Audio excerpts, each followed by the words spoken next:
Good morning. Welcome to the JagCorner. We are back at it this wonderful Tuesday morning. I hope it's a good Tuesday for you. If it's not morning, whatever time of day, I hope it's been going well.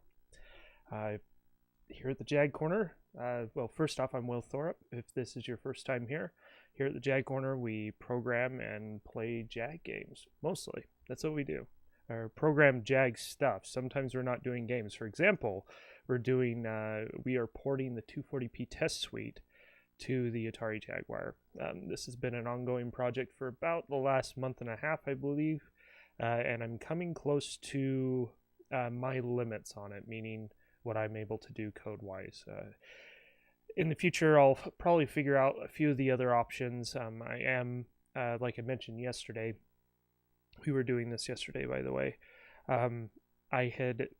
There's a few more tests that I think are within my grasp of doing, and that's the resolution switching. I got to do some more research. I know other people online have asked about how to do that, and so I need to go dig through some forum threads and the Jaguar documentation and make sure I'm doing that correctly, and I'm not going to destroy somebody's TV. That's really my biggest worry about it, because you could...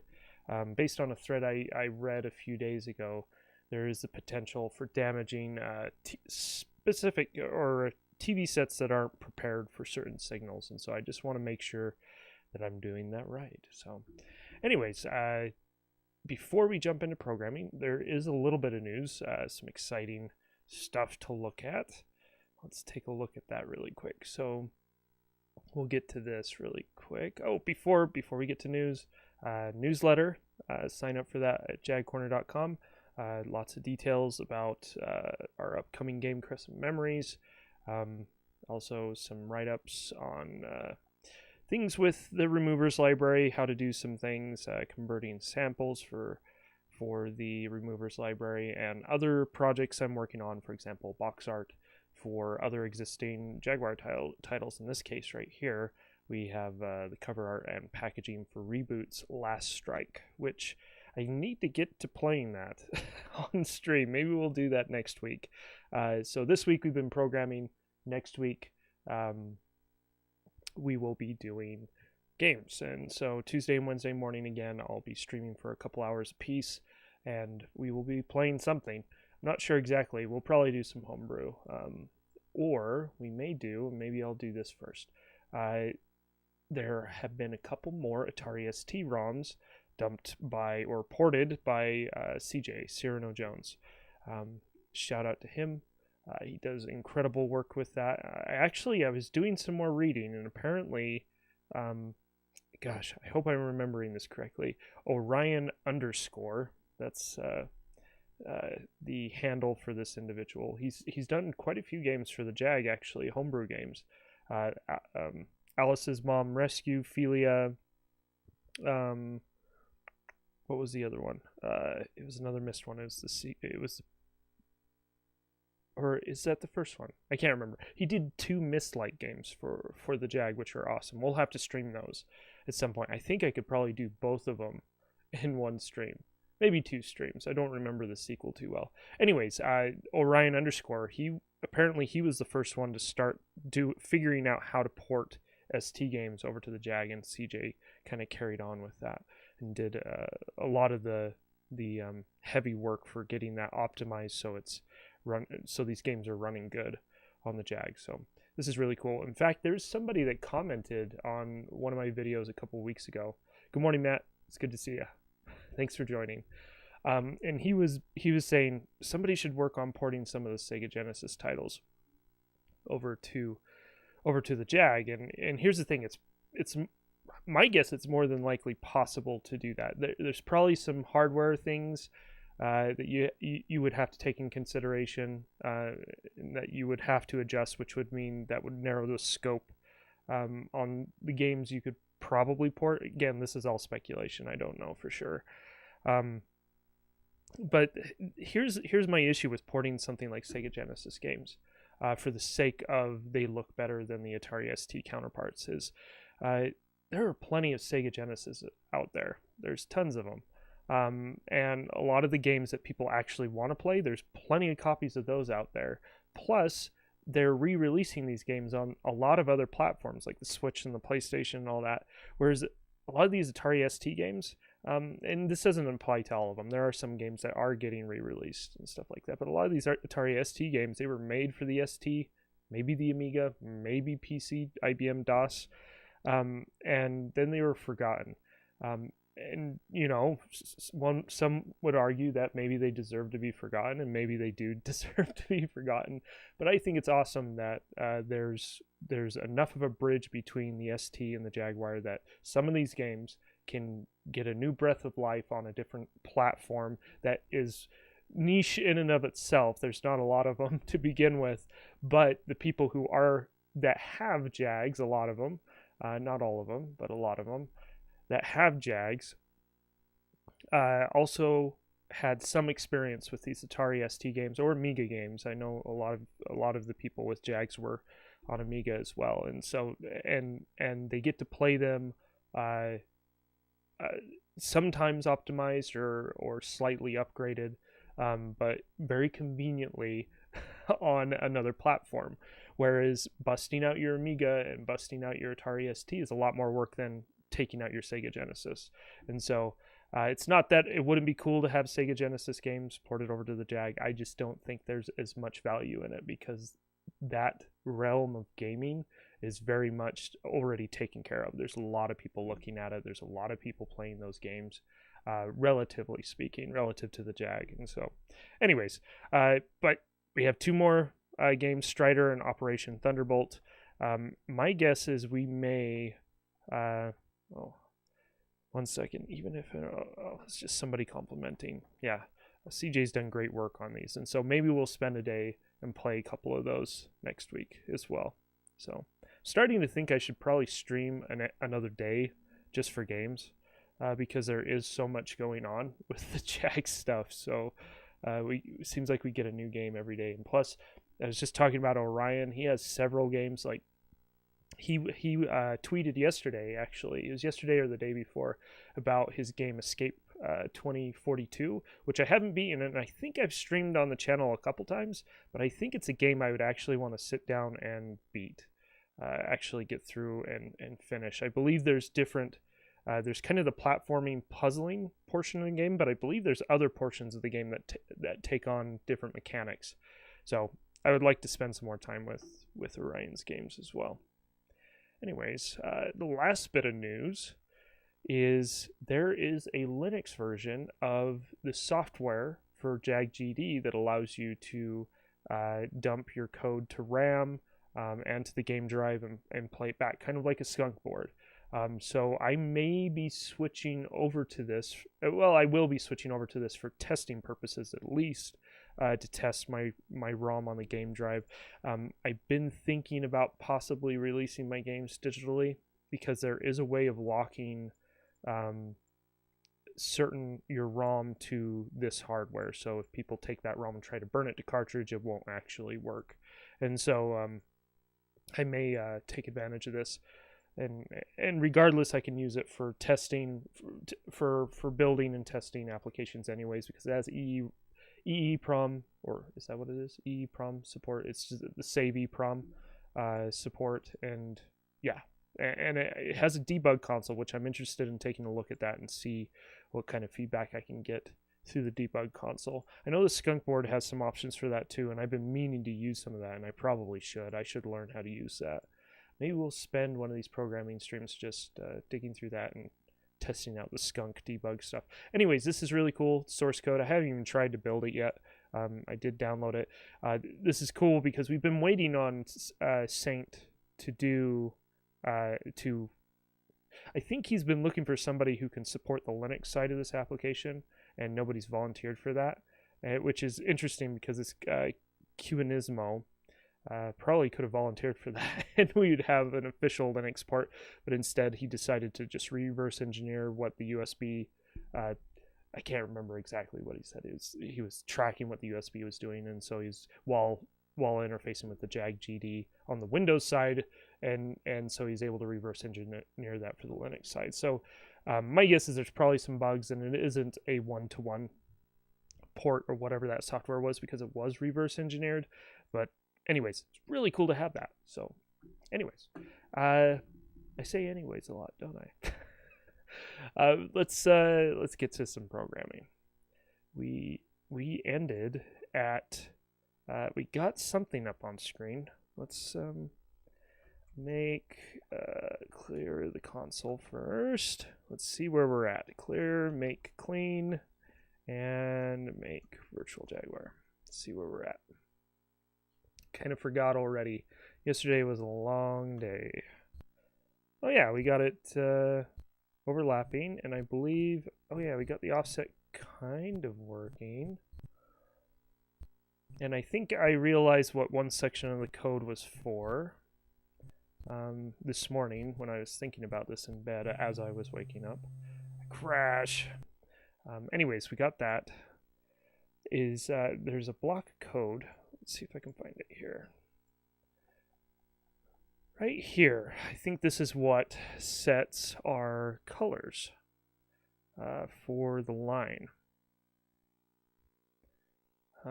Red on the spot.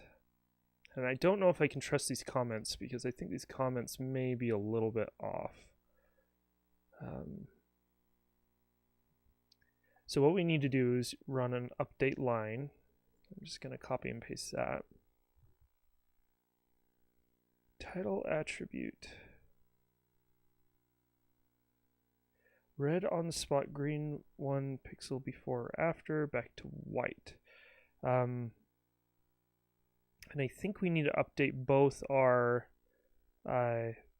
we have a separate text box for the offset portion of the line, and then a separate text box for the frame portion of the line. So we have our frame count.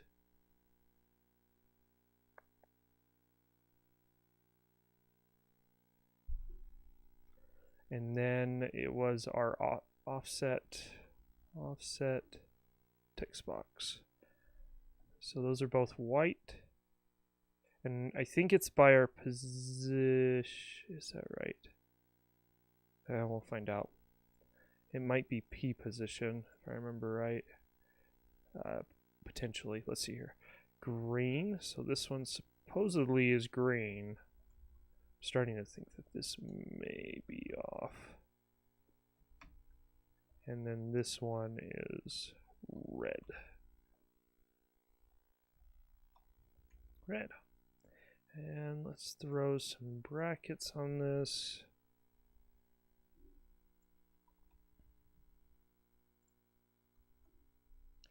No brackets, that's heresy. Apparently not. This is actually the first time I've ever seen if statements without brackets. It's with this code. And so, good to know. Good to know that that is a possibility if I want to explore that. Okay, let's see what we got. Oh, I didn't like something. What didn't I like? Frames new at 2985. Oh, what's this? Oh, that's just the string. We can set this to null. We don't need to update the string. We're just changing the color. There we go. There we go. Timing and reflex test.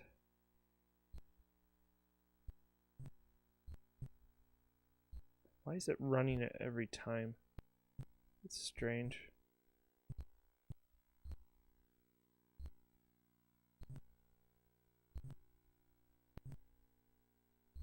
Might need to do another check.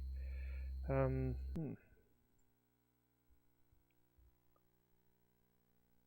think it might be P position. I'm trying to remember.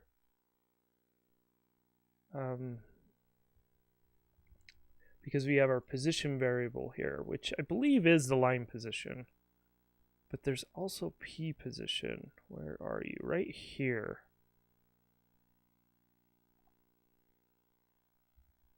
Equals 0. Oh, that may be just local to, yeah, I can't use it. That's just for that section of code, so I can't use that. So it has to be position.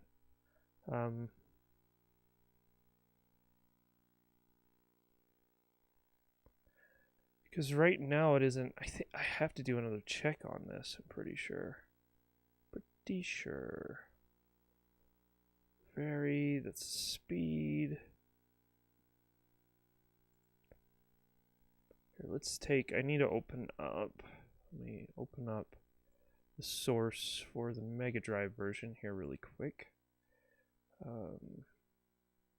Where are ya? Bear with me. 240 and test right there. Okay, and we are looking for reflex and timing. Let's see if we can find that here really quick. Do right here, right there. Right on spot. Use set position that just moves the sprite in the specific direction. Set sprite attribute, title attribute. Yeah, he's changing the color.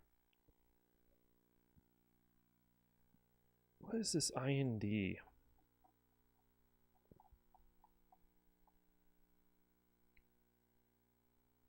IND load title data. I don't know what that variable means. I think it's just a position. It might just mean index because this is title user index. Not entirely sure.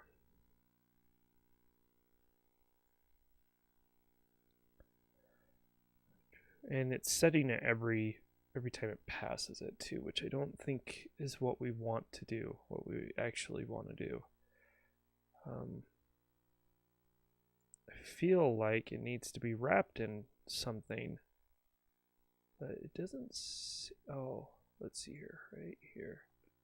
Oh no, it's just wrapped into the main while loop for this state. So yeah, it's supposed to be here.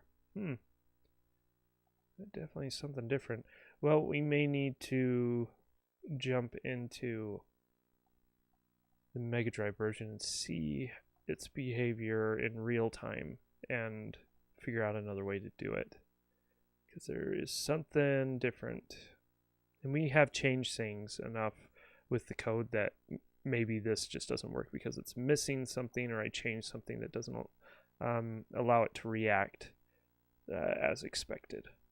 So let's see if RetroArch will show up for you guys. Hey, look at that. How it worked out of the box.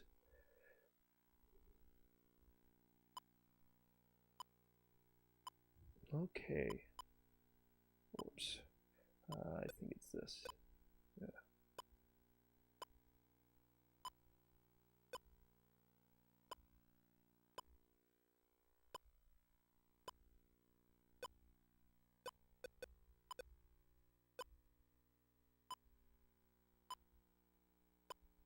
It's supposed to set it to green, the frames portion to green, or red. Alright, that's good to know. So where are we doing that? It's right here. Where we copy that in, update line, frame count position. This is where we should have it. Where is the clicks variable being updated?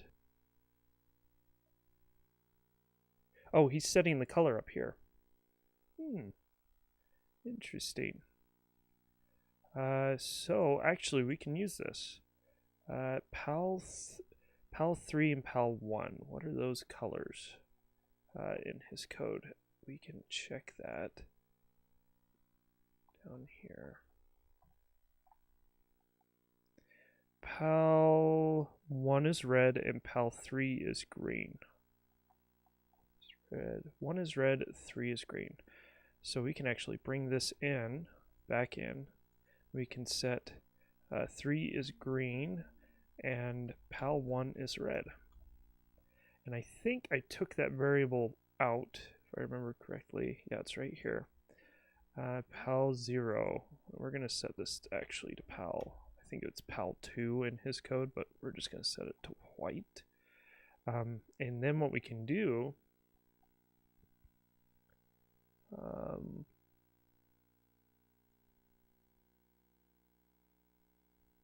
we can just set this to white. Oh, I think this is how he's making it invisible. That's why it's PAL0.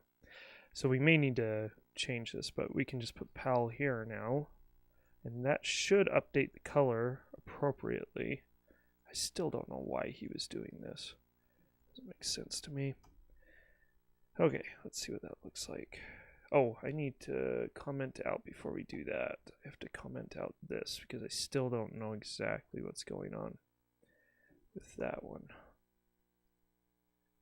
Video. Oh, whoops, wrong one.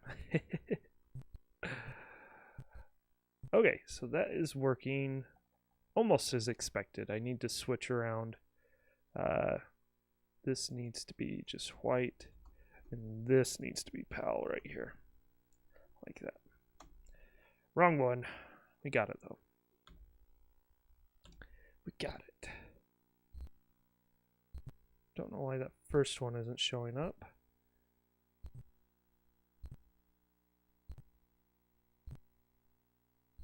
And I don't know why we aren't getting negatives, because I'm pretty sure my string thing, converting the string, should handle that.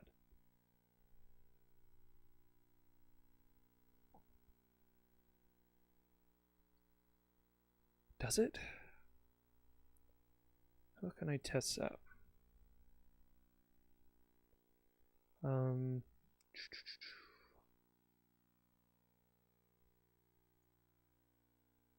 Let me think. Let's just do this. Let's create a int that called negative. Does he have a variable called negative already? Is he already tracking? Oh, it's not here. I must be using it somewhere else in the program. That's okay. We should be safe using it here.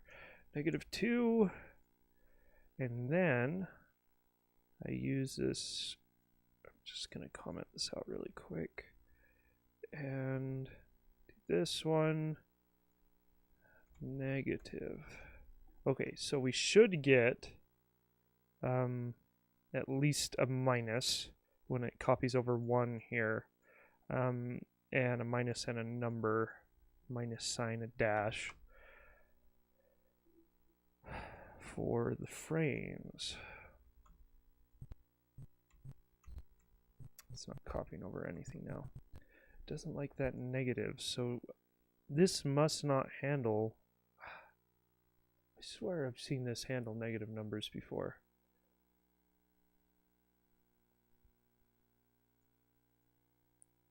-20. Let's do a bigger one. Paste 10, dumps it in there, and then yeah, it should be printing.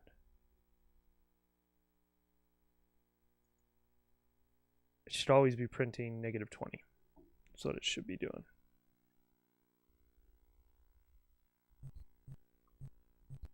We're getting the 0.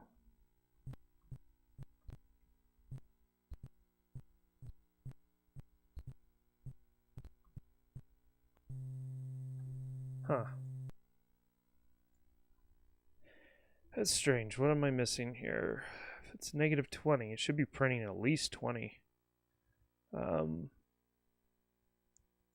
Negative.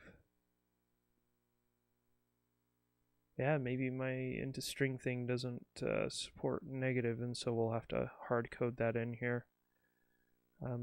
Let's give this a try. 2, 2.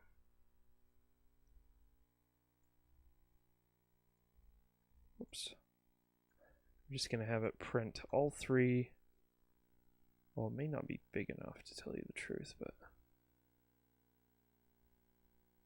I should make that buffer bigger so we don't risk crashes. Now it's printing nothing. Oh, there's a 0.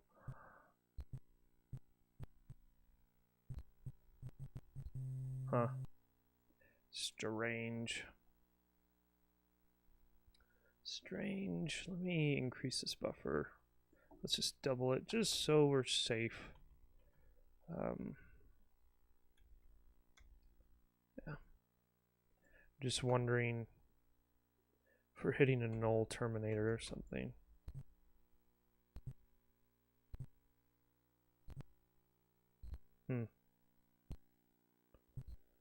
Why isn't that printing the whole number?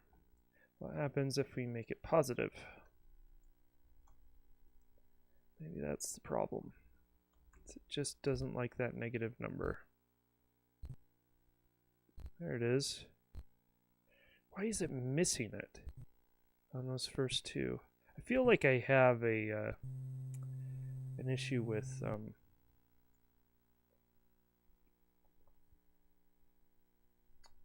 there's an overflow or something. There's some sort of glitch going on.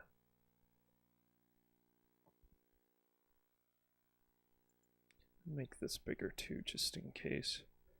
It's not going to hurt anything to make it bigger. Brackets around this.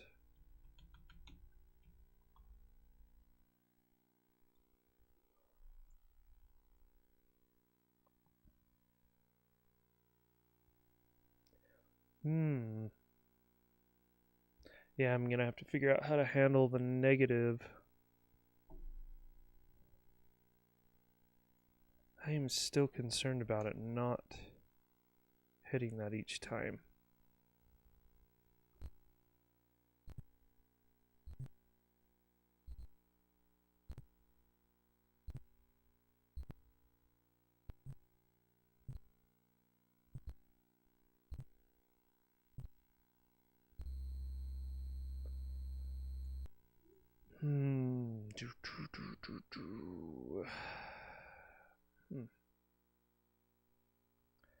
Offset.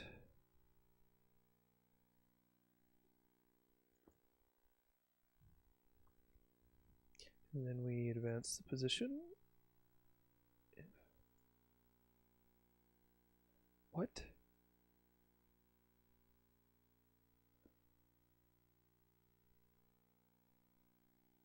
Clicks position if it's greater than equal than 0. It's always going to be greater than or equal to 0. Why? Is he setting it to -1 or something? No, it's just 0. This is weird. Why would...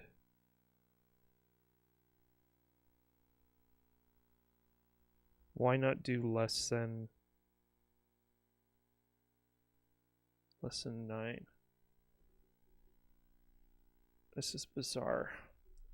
I think this was an oversight. Oh, no, never mind. Sorry. It's looking at the value pointed to, not position itself. Okay, that makes sense. My bad. In fact, we may change this so we can do the exact amount of lines that we need as well. Okay, so what this is doing is if the frame is greater than or equal to 0, if it's negative, don't advance the position. That's what this is. so we're good. That makes sense. That's why it stays. If it's a negative value, it stays on that line until it's done. I'm just wondering if I might be doubling up on something that I shouldn't be doubling up on. Doesn't look like it. Looks like we're fine.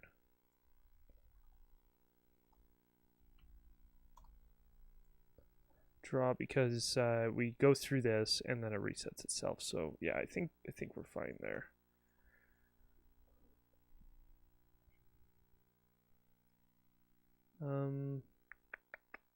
Yeah, we gotta figure out how to handle that negative number. And I wish I could figure out why it isn't showing up. Here, let's get rid of this. Go back to this. Get rid of this. Let's revert back to where we were. Like that.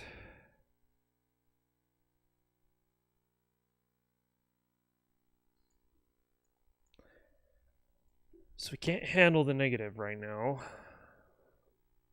Just wonder if I can figure out how to consistently get a negative value just so I can test this a little bit better.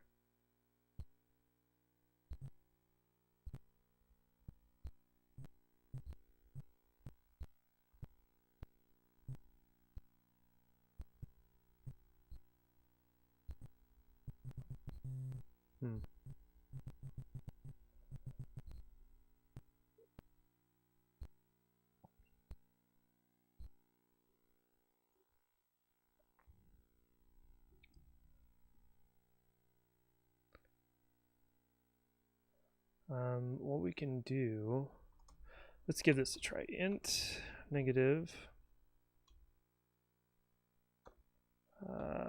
equals 0 if basically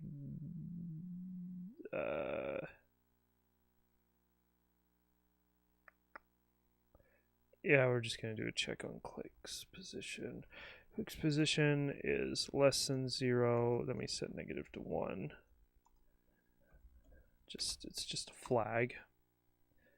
I guess we can just invert it like this.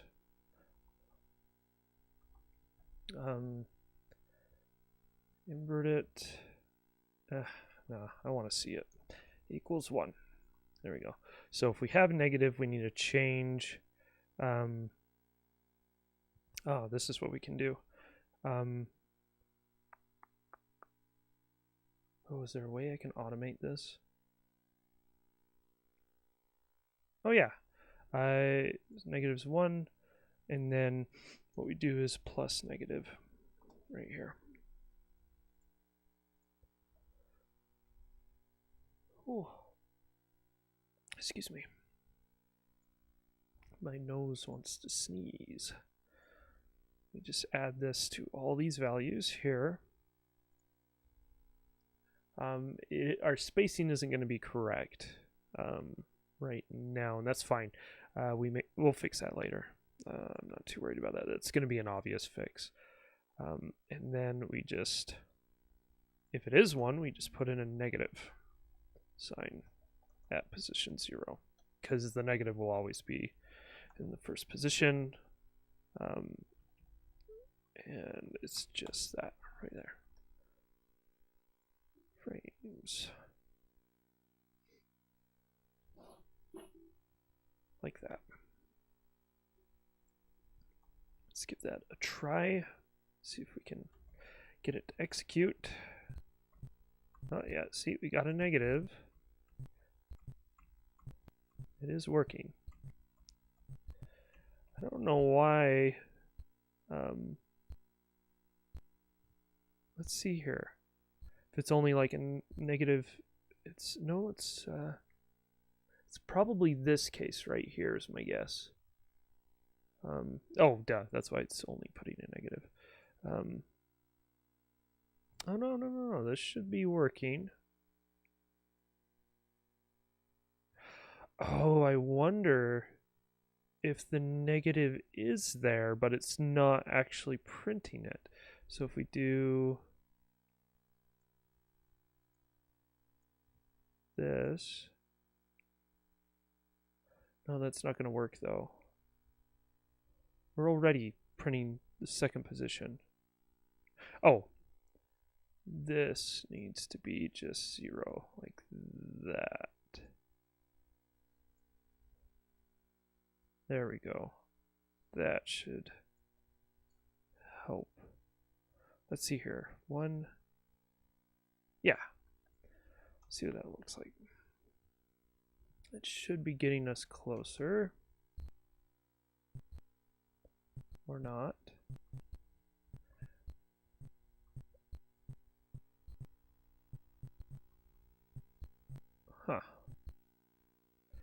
Well, it's working for...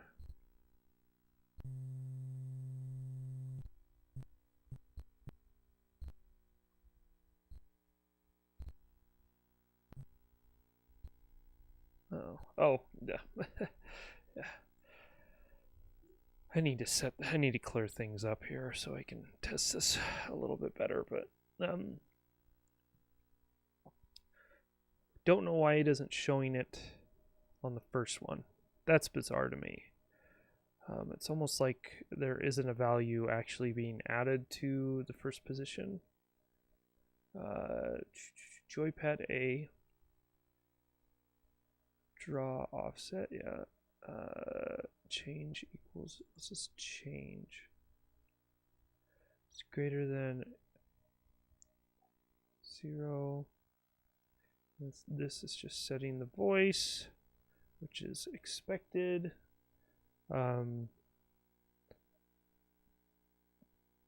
This is what sets the value at position. And it should be setting it, yeah, so it definitely has a value to begin with.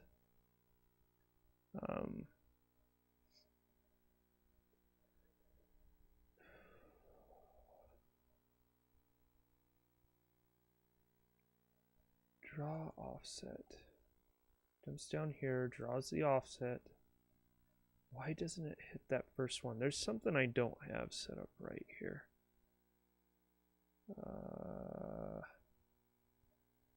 Offset text box, that's just clearing that out. That's fine. We do need to make a case for greater than... No, we do have a case. Wonder why that isn't working properly. We'll have to double check that. Gets down here. We draw if the value is less than 0, which makes it negative. Then frames new. The first position is a dash sign. We got that working. And then if it's just a single frame, we take the first number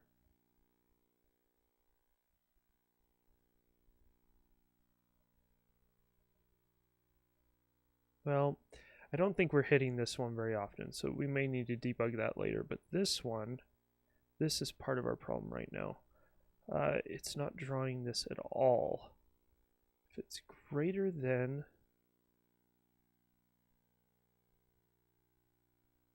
temp text,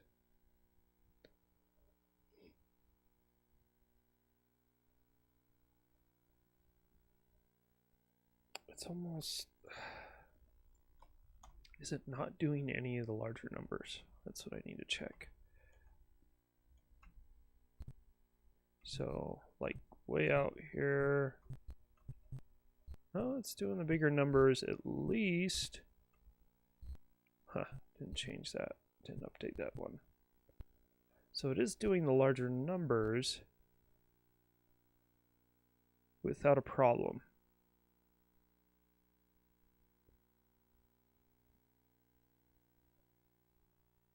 Plus,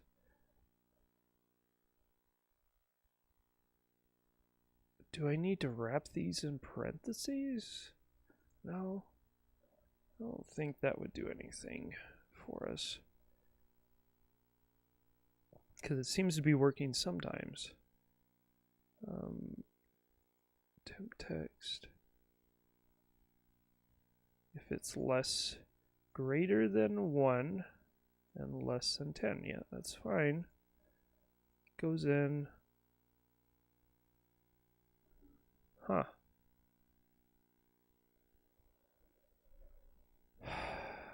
This is strange. Well, there is something I need to do. I need to add an extra space here for all these, in case we do get that negative. And my buffer is big enough, I'm pretty sure, for this, because I increased it to 15.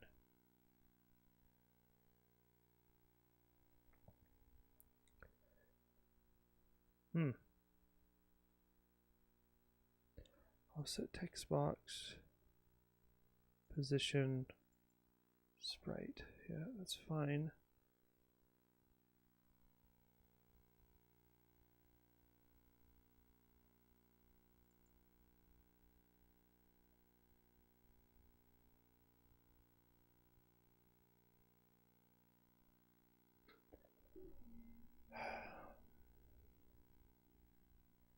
Huh.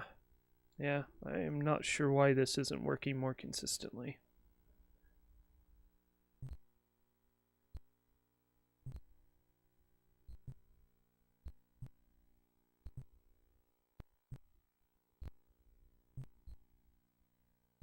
I mean, and why isn't it updating the value there? It's really weird. When I do hit it, it shouldn't be -9 anymore. It should be changing that value.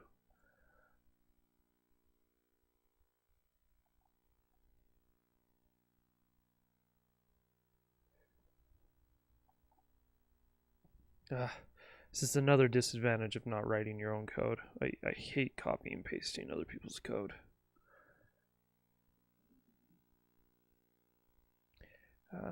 Let's see here. Greater than 0.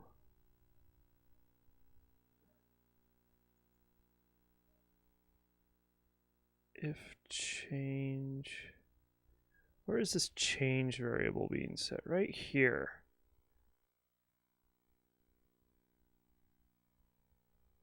Okay, so that gets updated when the sprite passes a certain point. It says, okay, if the player hits, it will set it change to 1, and if the player hits A, then you run through this up here.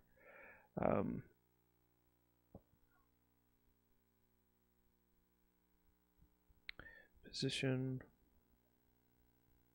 greater than 0 change equals to 0. Yeah, and it sets...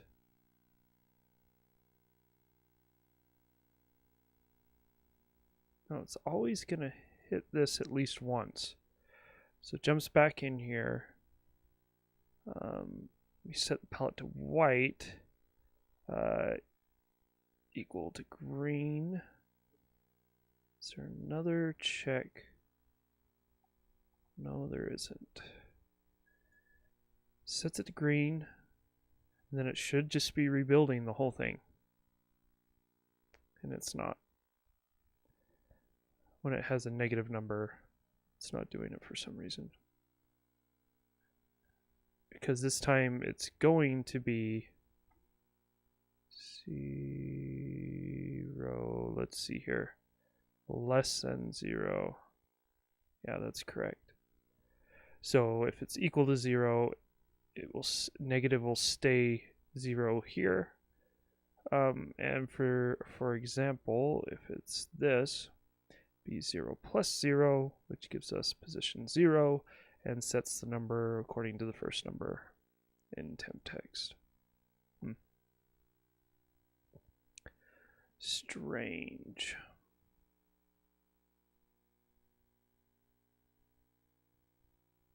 Oh, wait a second. Here's my problem. I am not resetting temp text. That's part of my problem. str copy. We can reset it here really quick. Temp text. Set it right here after we update that line. I think that's part of our issue. 1, 2, 3, 4, 5. We're just going to reset it completely. Like that.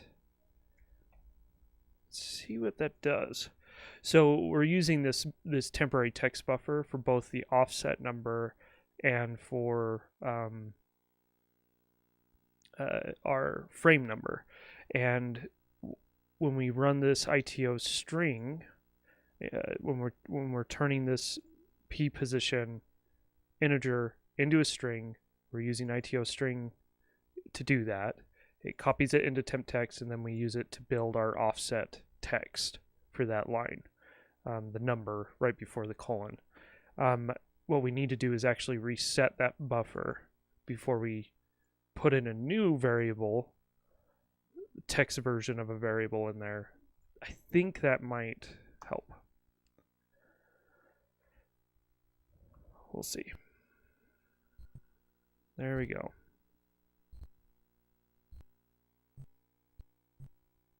I don't know why it's consistently 7 frames, but whatever.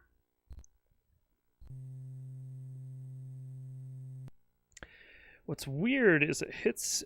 Oh, okay. That's what's going on.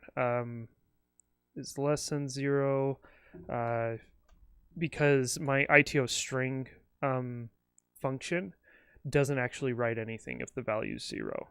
And so if we just have to do it manually. I should probably find a better function for converting strings into, or go update the function, converting strings or variables into strings. So clicks position is equal to 0. Then we're just going to do another mem copy.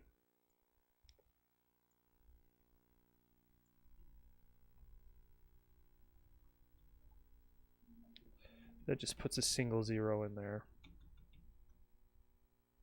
with a null terminator, and then we just copy it. Is equal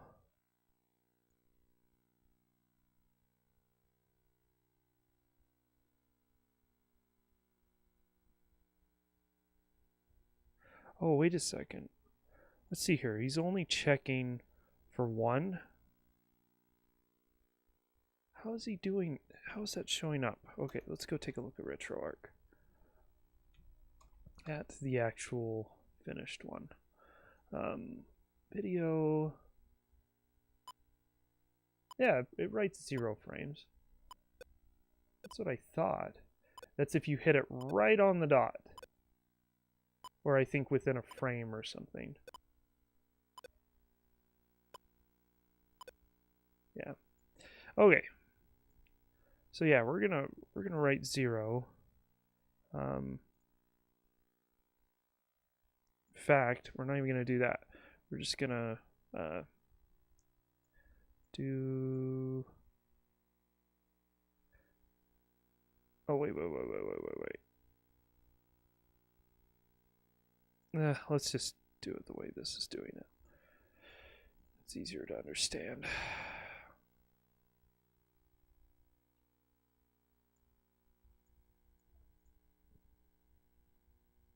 It keeps it consistent with the other code, even though it is it's more verbose than it needs to be. So let me just copy that first one over. Greater than 1, less than 10. Yeah, that's fine. Yeah.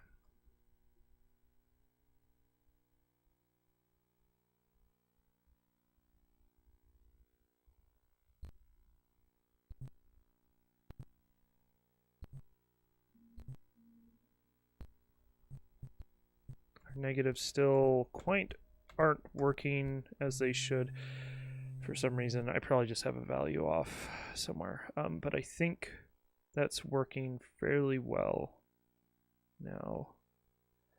Let's go check.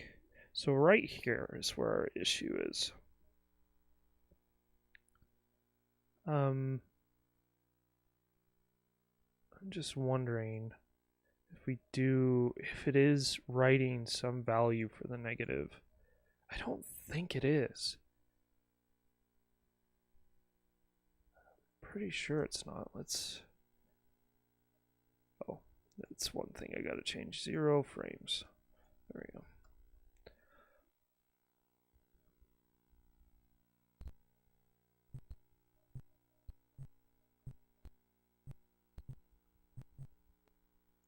Yeah, it doesn't like that big number for some reason. Don't know why. Let's see here. Frames new.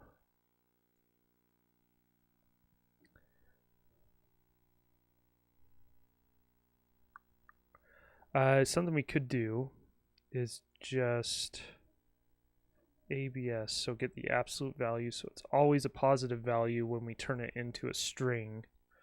And that way, if the negative is kind of messing things up here, We can avoid that because it's always going to be a positive number now. No, there is something else going on.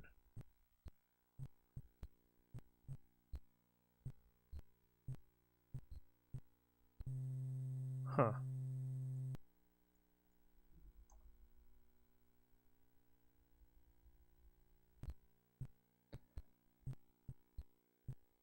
That's working fine. Right there. What is that? It's got to be a double digits negative number. That's the only thing I can figure. That this isn't working properly on the negative.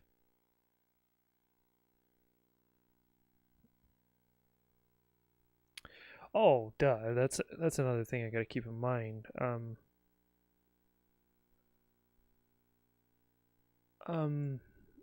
Here, we're going to do another int delay value. It's going to be this equals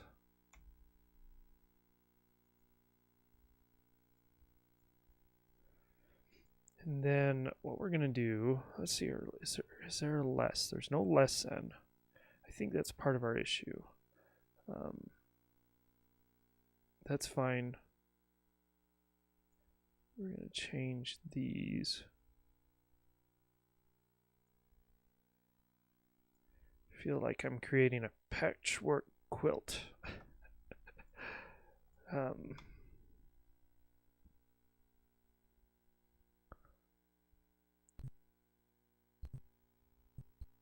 There we go. It's working now. I just gotta fix that 0 at the beginning.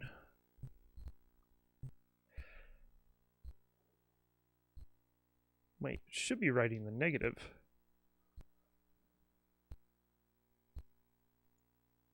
Okay. So it's negative if it's negative. So this isn't the delay value because we need to actually check if it's negative or not. So we do, I'm gonna go check something really quick. Okay, just making sure. Okay,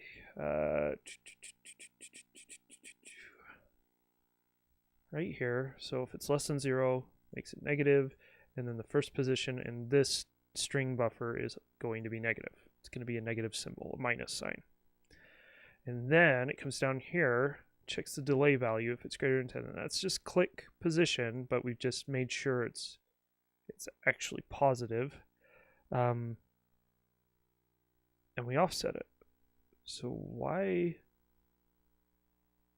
is equal to 0 is equal greater than 1 and less than 10. That's right. Why is that value still 0?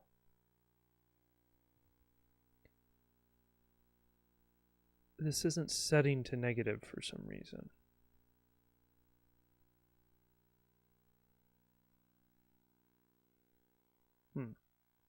Why not?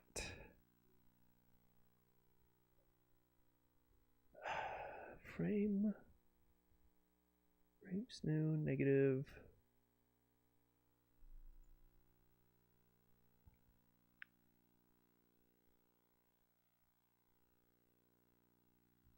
Temp text.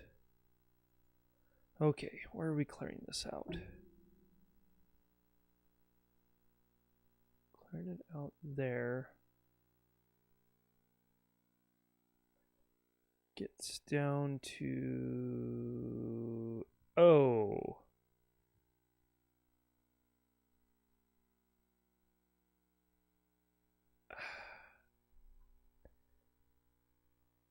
This, we need to move this down to here. Like that. There we go. I think that should do, oh, but I gotta check it. Okay, so actually we keep that there. This is fine. And then copy it. Get rid of this. Put this down here. And if negative is equal to 1, then we write it. There we go. Okay, I think we got this. 0 frames, -21, -30. That's what I'm looking for. Awesome. Awesome. I think we got it. Look at that. Hitting it on the dot every time. Cool. Okay. Now that we have that finally, that took an hour to do. Or like 30 minutes to get that working. We got it working though. There's one little bug. Let me see if I can fix that here really quick. So right now we're doing too far up. We're doing 11 of these boxes, but we actually only need 10. The reason why I was doing 11 is because our counter goes up to so it's 0 to 9, right? And so as we advance the line, it goes 0, 1, 2, 3, 4, 5, 6, 7, 8, 9, but then it advances it one more time to 10, and that actually causes a crash. And so what we need to do is on that little ticker that advances right here, we just need to do a check.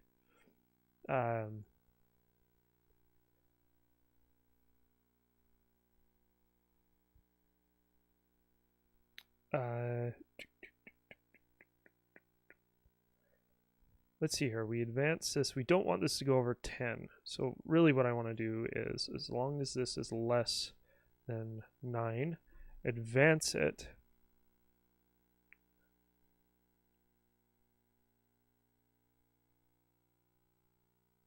So it will advance to 9, but it will never go over that when we don't want it to go over that. And then we want it to exit the second time.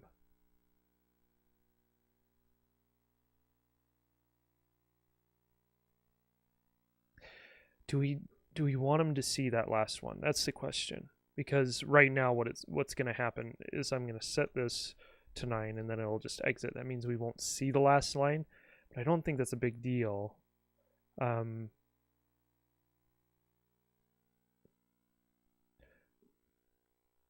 The other thing we could do is we could set up a timeout where it shows that last line for like 2 seconds and then it cuts to the next screen. That's the other thing we could do.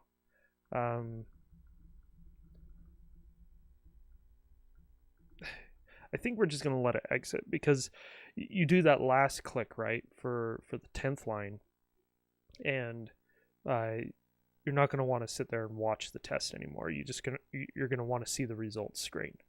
So that should keep it from advancing beyond the array. I'm glad that's working.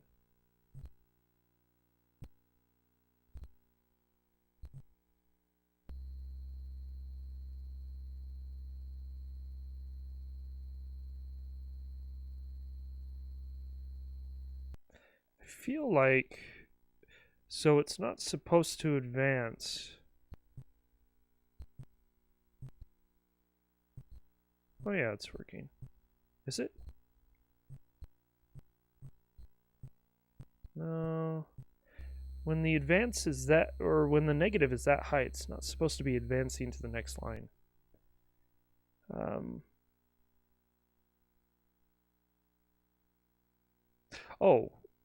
Wait a sec. Duh.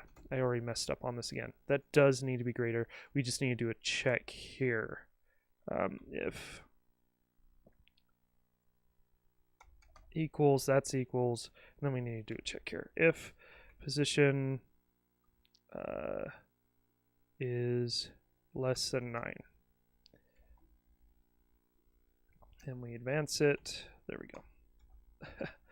Yeah, I did accidentally screw up the logic on the negative number thing.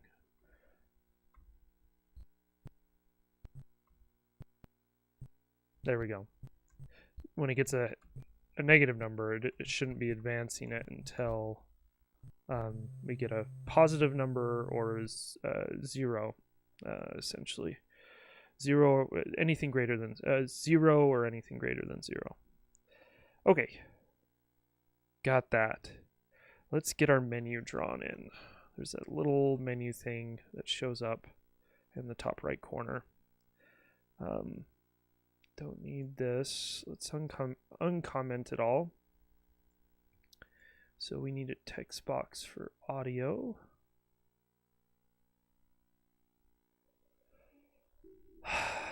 Let's see here. We're gonna actually do this once.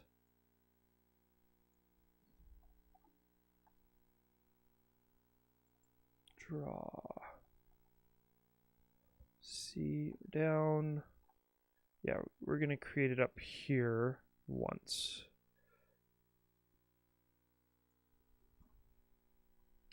This is menu.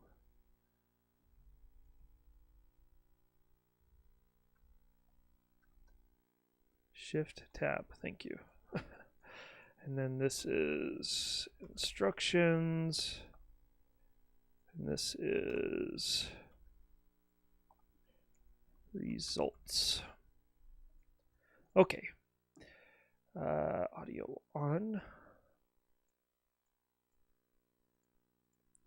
So we need a text box, and this one will be called audio title text box equals new text box. We need what it's going to say. It's going to say audio colon.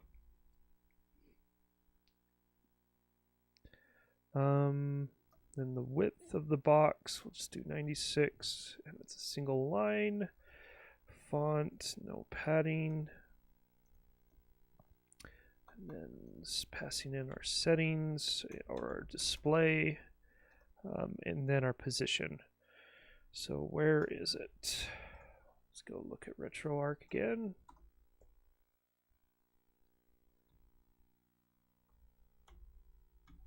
Darn it. Keep hitting the wrong keys. I need to remap the keys.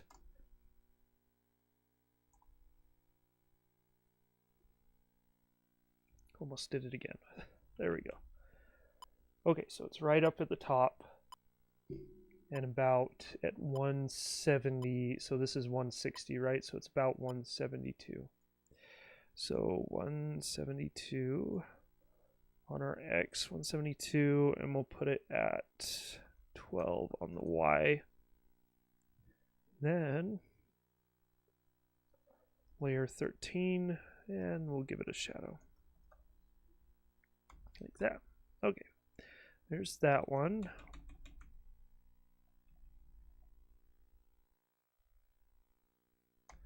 Then we're going to make another one for on or off. Oh, we need to run an update line here as well. So update line. I think we have that somewhere down here. Oh, we're not even seeing our instructions. We should be seeing it. It's because I wasn't running an update line. Okay, so update line. We pass settings, font, and then the box, which is audio, title, text box. New text if we need to update it. In this case, we don't need to do it. We're not updating the position. 2, 3, 4. Yep. And it is white. Why did I do parentheses there? There we go. Like that. That's going to update. We actually need to do this for this down here because I'd forgotten to do that. Like that. Okay, so the line is updated. And this one is audio status text box. And this is either going to be on or off, and we're going to leave some space for off by adding an extra character in there. We can make this 64 pixels wide. Doesn't need to be as wide. In fact, it doesn't even need to be that. It can probably be 32 and we'd be fine, but we're going to set it to 64. I have word wrapping built into my text engine right now, so if the data buffer where the text is written is too narrow, it will actually word wrap. It won't character wrap though, and so I got to be a little bit careful with that. Okay.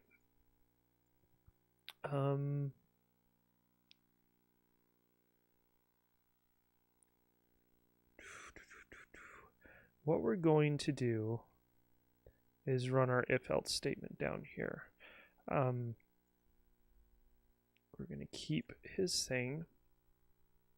This is going to be audio status. In this case, we're going to set it to on if it's on, and set it to off if it's off.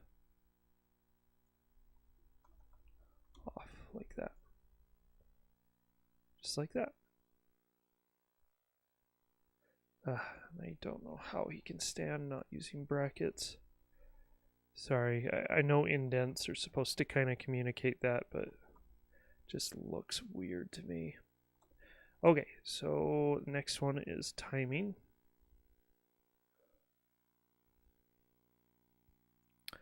So timing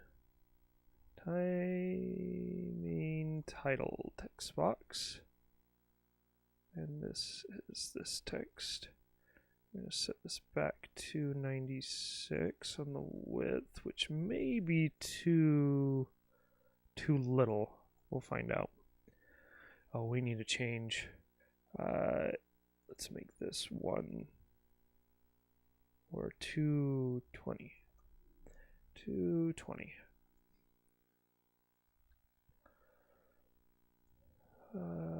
This is fine at 172. And we need to run an update line on that before we work on the other stuff.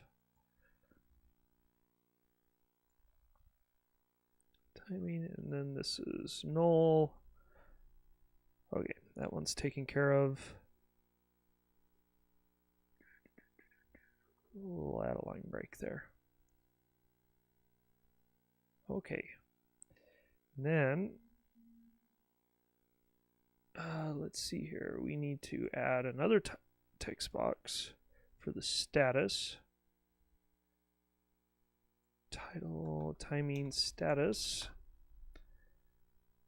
And this one is going to start out as this. Just like that. And then if variation, then we do the same thing. We just update the line depending on the variable, if it's on or off, essentially.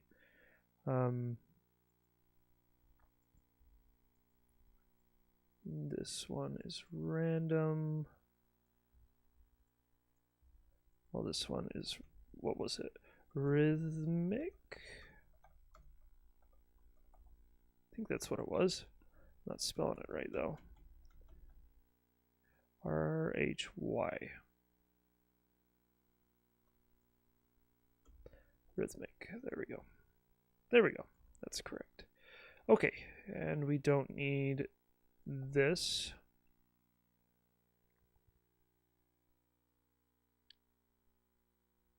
And we technically don't need this anymore, I don't believe. So let's add some brackets to this chaos.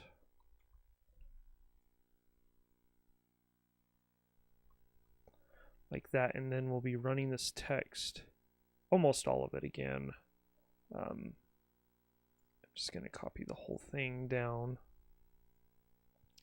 to that other bit of code, if I can find it, right here. We will need the draw set to 0, and then we get rid of our definitions for our text box structures, because all we're doing is updating lines. Don't need you. Don't need crap. I don't need you. Yeah. Okay, that's good. And I'm gonna just compress this all down because it's fairly readable. There we go. See what I messed up on. Warning, warning, warning. Unused variables. Ah, there you are. 2778. 78. We just have an extra parentheses there. Get rid of that. We should be good. Okay. Something I do need to check here, though, is to make sure that we're lined up appropriately. So this one, we need to drop it to 21. And then this needs to be set to like 240, something like that. Those X values will need to adjust once we take a look. Okay, on. So we can bump this over, I believe, a little bit if we want to. Let's see here, frames. Oh, let's line it up with that. In fact, I'm gonna bump those down to 12 as well. So right here, 12, 12. So that will line up. I want to bump this whole thing over 16 pixels. So 1, 2, 56. Like that, and random was not at the right one level. There we go. 21, 21. 256, and I felt like this could come over, so let's do 248 on the X, and then this one could definitely come over, so let's do 210. See if that's...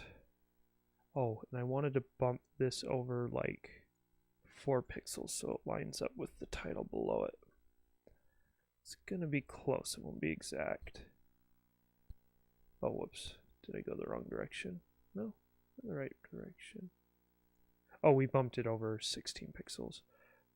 So 192.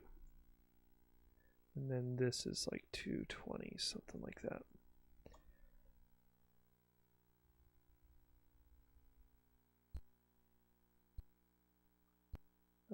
3 more pixels. 195, and then this needs to come over to quite a bit more.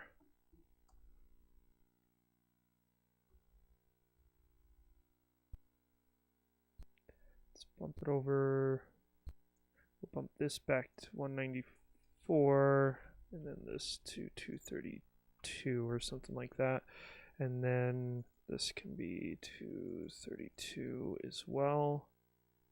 I think we're good. That may be it. We just need to check to make sure they switch properly. Here we go. So that changes that. Off, on, rhythmic. That makes it consistent, if I remember correctly. Audio on and off.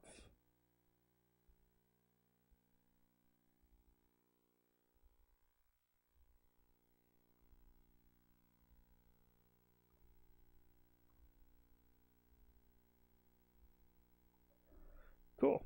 I think we're almost there. This needs to be green, if I remember right. Those instructions are green. Let's double check that.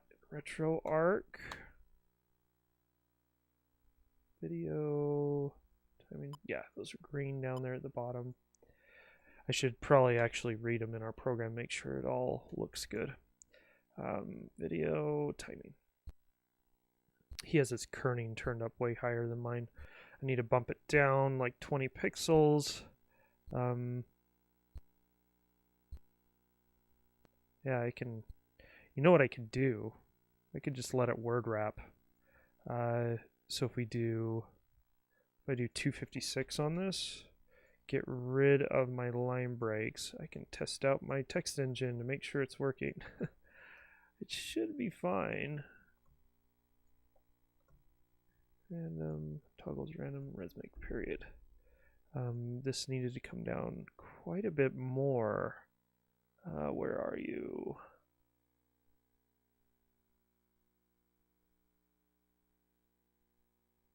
I'm just gonna put it at like 140. Then we'll gauge it. Let's see if my word wrapping stuff works. Video timing. Hey, look at that. It's working great. Okay. Then you bump it down. Let's see here. 140, maybe 180. Get this properly placed, and then we'll go in and start building that last screen. There we go. That looks good. Would like to do 320. But the problem is, well, I could add some padding. So that's what the padding's for. So if we do 320 on our width and add 8 pixels worth of padding on all sides, bump this up to like 120. That should get us all across the screen but not go off the screen. Yeah, it's definitely working. I just need to bump this over to 0. Should be able to just bump that to 0, and we'll have 8 pixels of padding around the whole thing. Pretty sure I got that worked out at some point. Yeah, look at that. We're gonna do a little bit more padding. Let's do 12, just so we don't lose any of that to the overscan. There we go. I do need to bump this over 4 pixels though. 4. There we go. Cool. Actually, no. We just leave that at 0. That's fine. Okay. We got that worked out.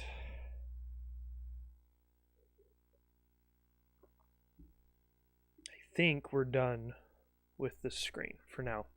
There's probably a bug or two still in there somewhere. Oh, we need to get the help screen together. We can do that last. I'm not too worried about that. And then there's this. I don't understand what this is for. Let's go look one more time, see if we can decode it. So right here, and this is drawing all the time, which is bizarre to me.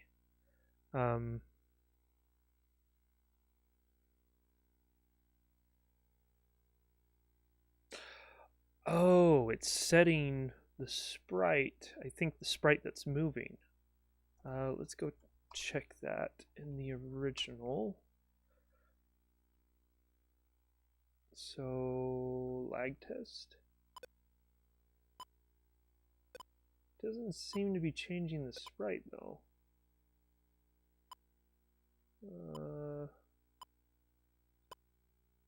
Yeah. Doesn't seem to be changing the sprite.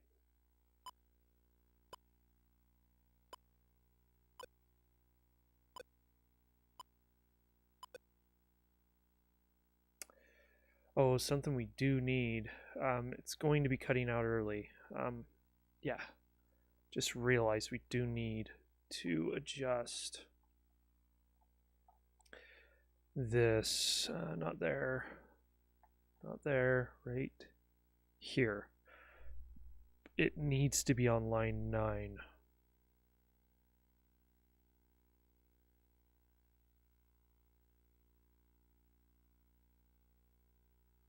We need to find another way to track this.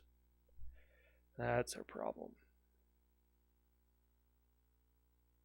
Is there something else we can track? Yes, there is. We can, so if position is equal to 9, so we keep that, and because we don't want it to advance until a positive number is added, is greater than or equal to 0. So we just need to do that check.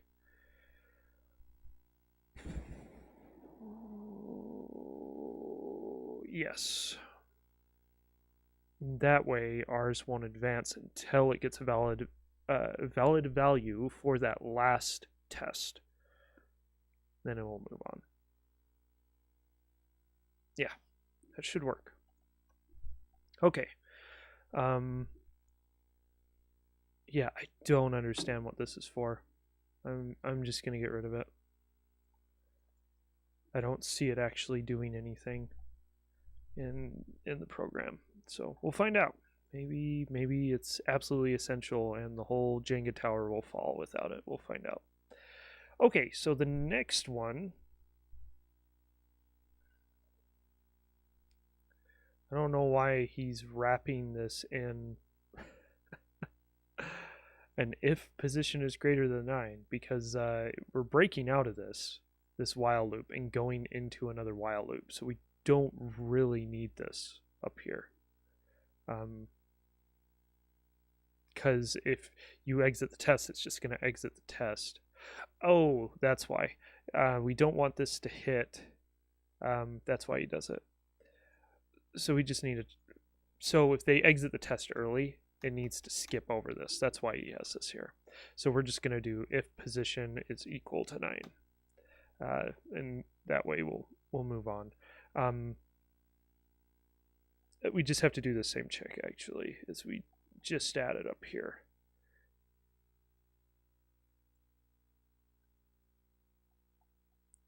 That's okay. This is a bit more verbose, but does the same thing. Okay, I'm actually going to uncomment this because we're going to get this all built out or updated. It's going to be a lot of text. So this is going to be a little bit boring, but we have 30 minutes left. So strap in your belts. We're in for a ride. Fixed. Crap. Yeah, we're going to have to... We may need to just redo this whole thing. I think he's doing a fixed point 32 integer. And I mentioned this yesterday because we were going to have to do a floating point. For the fraction, it does a fraction, a decimal portion of the number. Yeah. Get rid of this. Don't need this.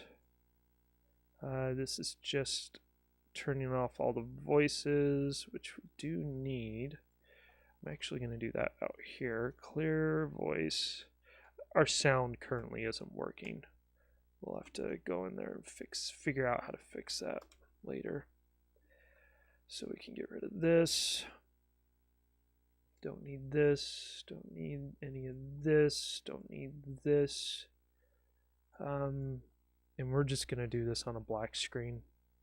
I'm not worried about going back to that main menu screen on this. I'd like to leave those graphics specifically for the menus, not for the tests. That's a personal preference. Somebody may fight me on that in the future. We'll find out. I suppose they may say, like, oh, it's better than seeing just a blank screen, and I'd rather put up just a flat shade of color or something in that case. Maybe we'll throw up the blue. We could do that. Okay, maybe I should go through this and actually understand what's going on. We're drawing the text. So this is going through all of our clicks, so each test that we did. And if it's not 256, okay, we turn it into a string and then we print it out on the display. How do we want to do this? I could create a bunch of text boxes that we have to later unload, or we may be able to do just one big text box. No, we can't, because we're dealing with different colors, I suppose.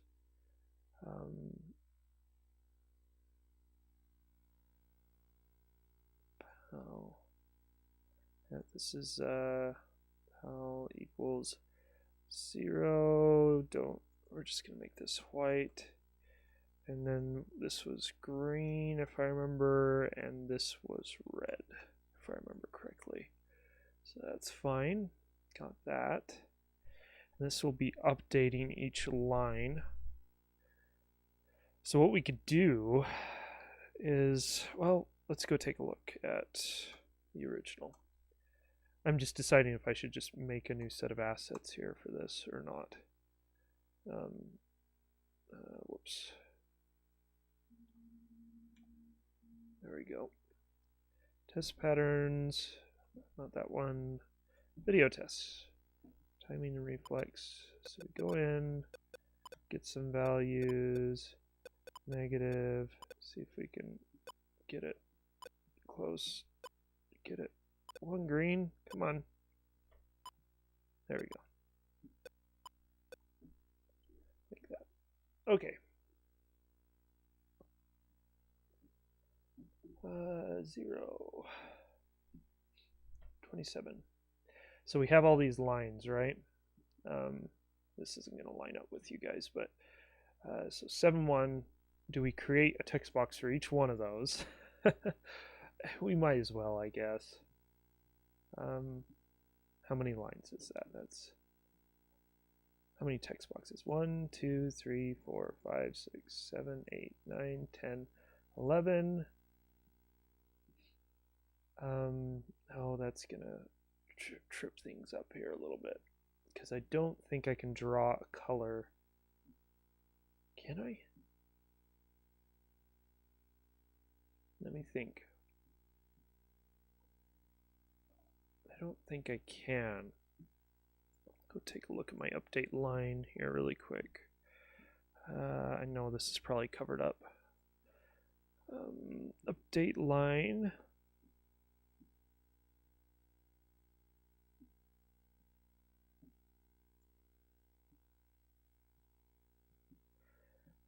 Passing in a pointer to the text box. So yeah, we can't point out an individual character. That makes this a little more difficult.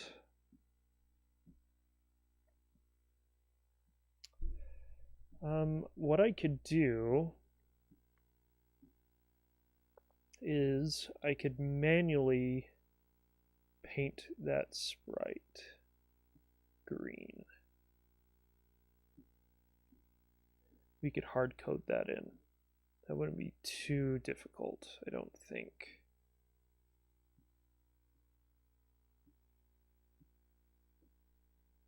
It might be. Sorry, I'm just thinking through how I'm going to paint this division symbol and this equal symbol. I don't have, my text engine isn't set up to do colors in lines, alternating between colors. So what I'm going to do is I'm just going to treat this as this is one and then this is one. Okay, yeah. Here, one second. I'm going to take a picture of this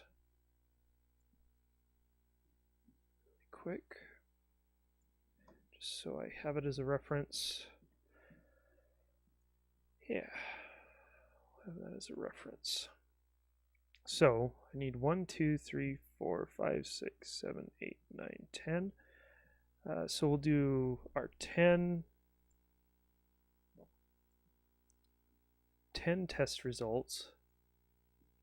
So out here, set up text boxes for results screen. So we have 10, we're going to call them, we're just going to call these results text box. And there are 10 of those. And then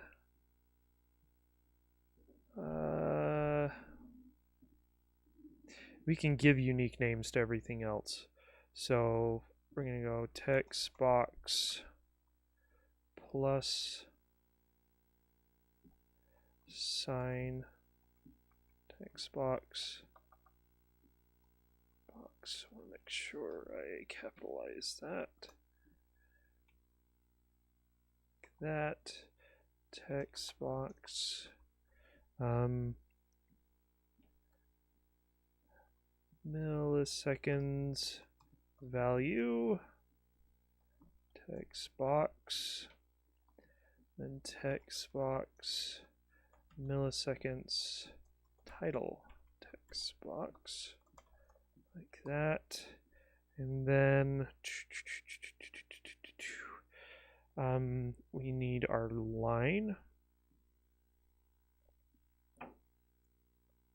Put that up here, text box line text box like that. And then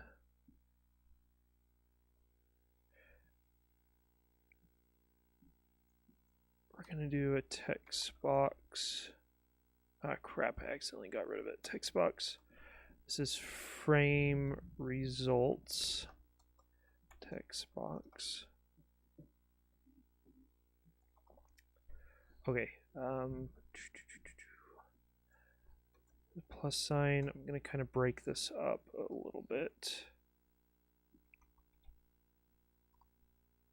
Oh, that's fine. And then text box frame title text box like that, and I actually accidentally exited out my screen capture. I gotta go grab it again.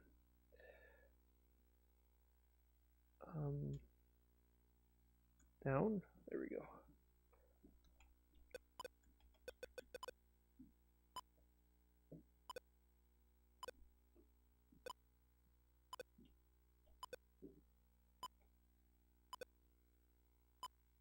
There we go. Okay. I need to take a screenshot of that again. There we go. Try not to exit out of it this time.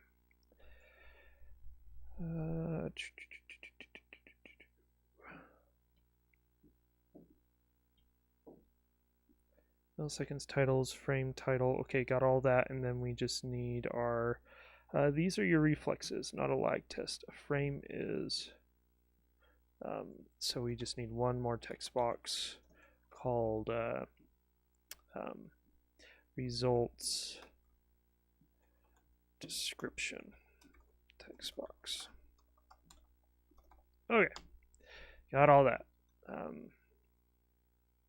What I kind of want to do here is actually clean up before we start digging into this. I don't think we're going to get all the way done today, but we're going to get close. We need to unload all of our data here. So what I'm going to do is I'm actually going to copy this down to the bottom, and then we'll slowly unload everything. Create lots of rooms so I know that I need to go through this. Okay. First we need to detach all these sprites. So I'm actually going, we need to hide everything before we do this. I'll do that here really quick. Right here. Hide. Actually hide it, and while I'm thinking about it, we're going to reveal everything right here again. Okay. We need to detach sprite from display, lag per. In fact, we're just going to run this through a for loop equals 0, and as long as I doesn't equal 3, I plus plus per sprite I, so those are all detached, and then we free them. Free them like that. And then we free the data structure, lag per data, like so. Okay, these are done. That's done. Okay, our text boxes. So I'll just do this one at a time. Equals free text box, like that. Copy. And then this is status, like that.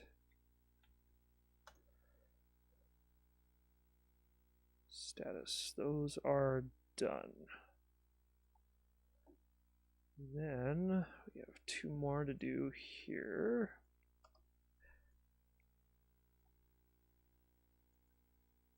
That one, and then our status. Okay, that's done.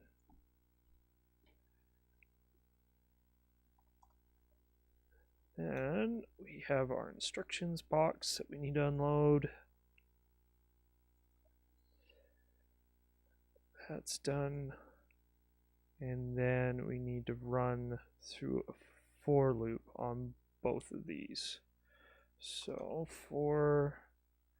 but we can put them in the same for loop. For I equals 0, and as long as I does not equal 10, they really should be using less than, because technically that's a little bit faster, if I remember correctly.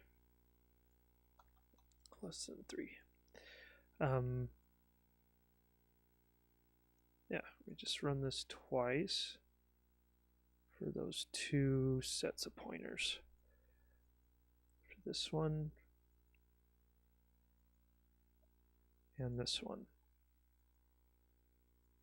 Okay, and those are unloaded. Good and good. Okay, that should be all the data that needed to be unloaded for our previous screen. Let's actually go. I can't test that right now, actually. Okay, so we have all of our text boxes here. I'm going to grab a new text box, just so I don't have to remember all this.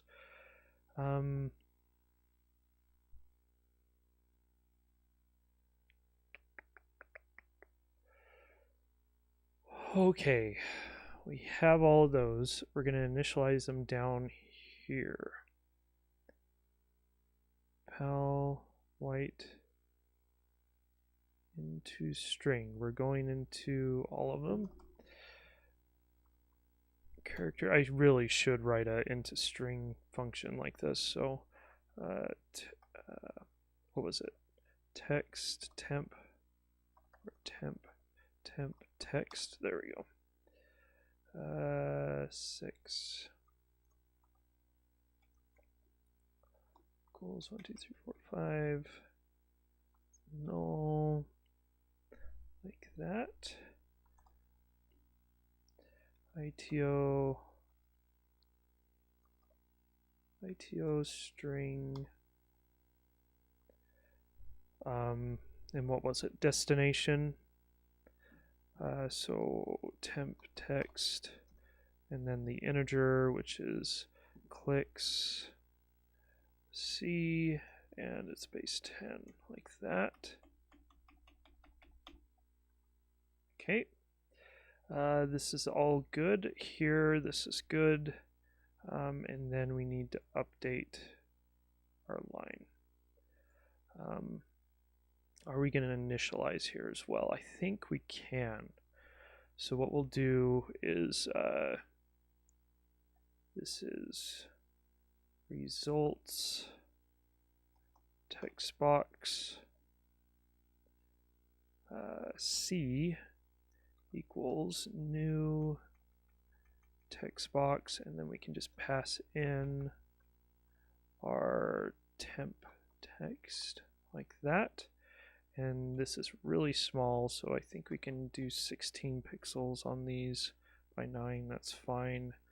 And it's at about 32 pixels and 24 down, something like that. 24 down plus 9 times I. There we go. That's fine. It can have a shadow. And then we need to run an update line as our final thing. If I can find one. Update line.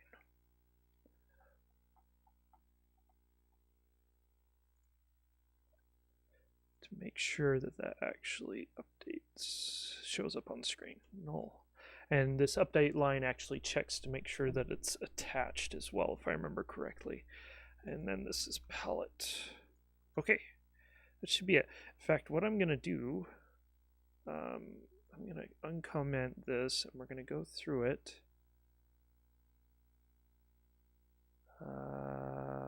Or comment this out, not uncomment it. We're just going to comment that out so we can test this. We do need this. Let me go grab our variables up here somewhere. In fact, let's build out our controller stuff here really quick. All that. Man, I do not like that. And then vsync.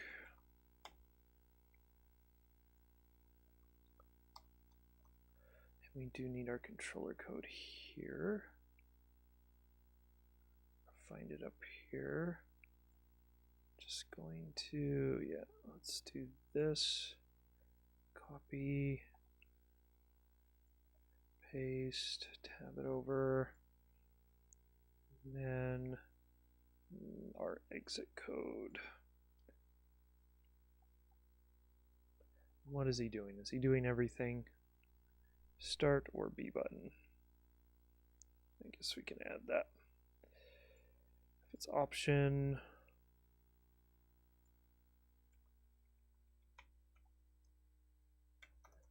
or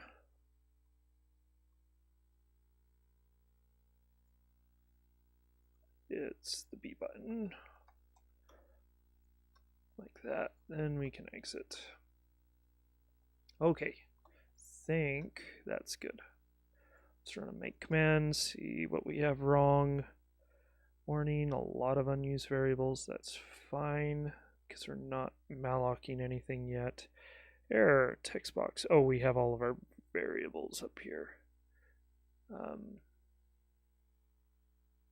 Not worried about this.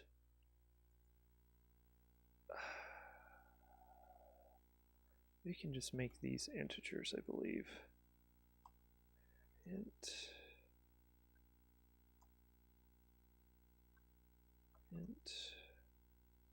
Sure there's semicolons there and there.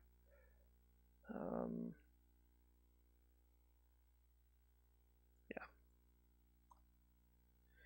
Closer. Warning.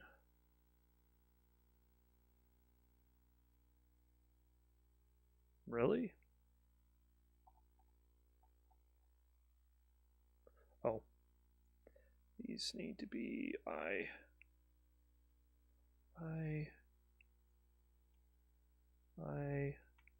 and I. Closer, closer, closer. 30. 30.97. Go. 30.97. Line text box. Oh, I forgot a capital. Error 3139. This needs a plus sign between it. Do a little bit of math there inside the parameter. There we go. Let's see if this crashes. See if it works. Okay, so we go through all of these. Bump, bump, bump, bump, bump, bump, and crash. Did not like that. Let's comment out all of these since we aren't using them yet. Make sure that that isn't a problem. Lag sprite.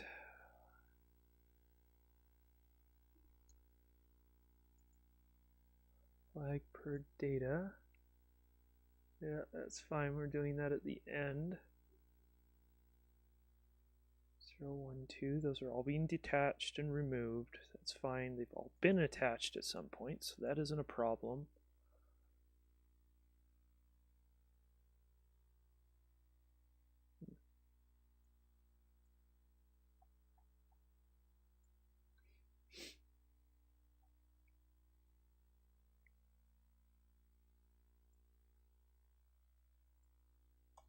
Let's give that another try. It probably just didn't like me initializing all those.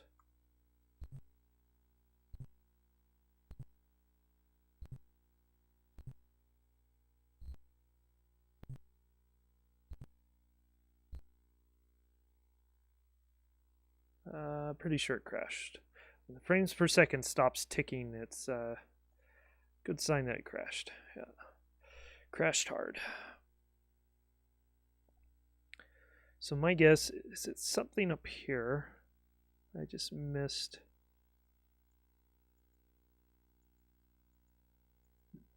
Here, am I doing this right? Pretty sure I'm doing this right. Yeah, I'm doing it right. So we're fine there. Let's do this. Let's not detach everything. Let's leave it all on there for now.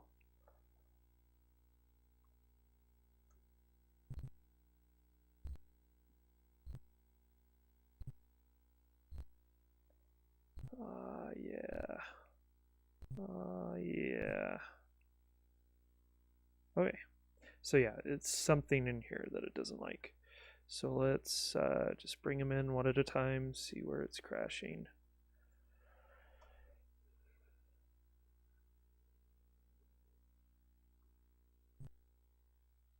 This is going to take a little time because we have to do this test. Guess I could just have it exit.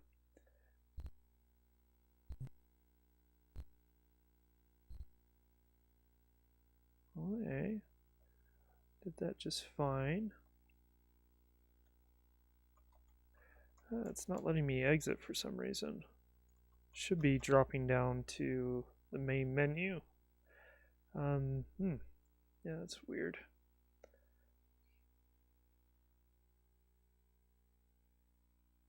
Gets to here, runs a for loop on these. I wonder if it's crashing on this. Results text box. Ah, yeah, there's our problem.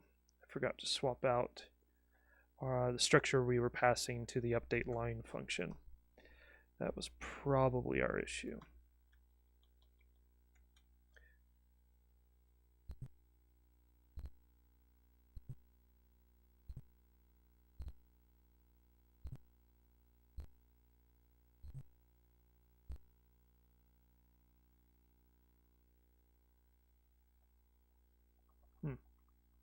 Should be able to exit. It looks like it drew the first one there, right here.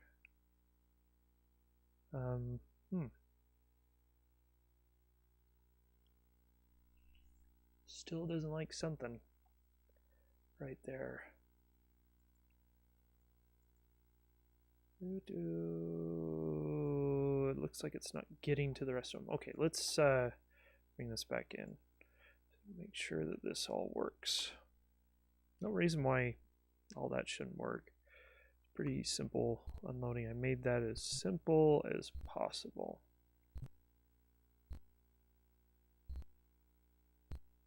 My reflexes are getting better. Okay, looks like they're all there. They're just all in the same place for some reason. Oh, because I'm not supposed to be using I, I'm supposed to be using C, because he decided to use C as his looping variable. One of these days I will get perfect reflexes.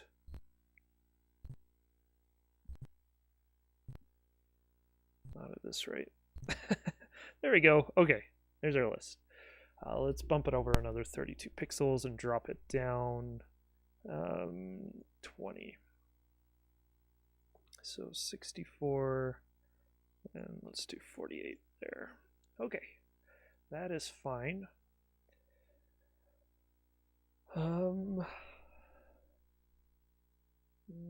don't want it to load yet. We actually want it to load down here, or to re-show the screen down here. Okay, got that.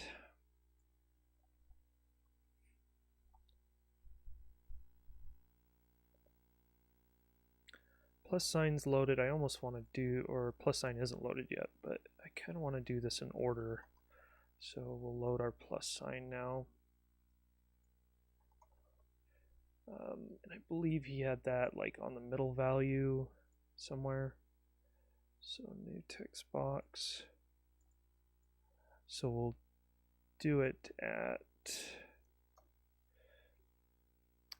this is a plus sign, and yeah, that's fine. We need to set it to our X position, which will be results text box. Let's do 5 or 4. SPR X minus 12. Pull it back a little bit. And then this is just the Y value for that sprite. So it's just on the same line. There's that. And then we run an update line to load that in.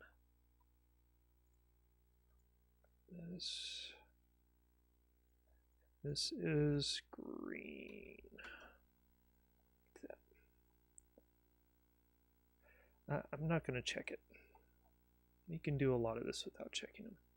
So line text box. D. Tab it over. So our line text box. Here, I'm going to get some practice in here. Text box. This is a line. 2, 3. It's probably just dashes. 1, 2, 3, 4, 5 is something like that. About 5 characters. 5 times 8, 40. Let's do 64 pixels by 9. Font. Don't need any padding. Send in our display. And this is going to be results.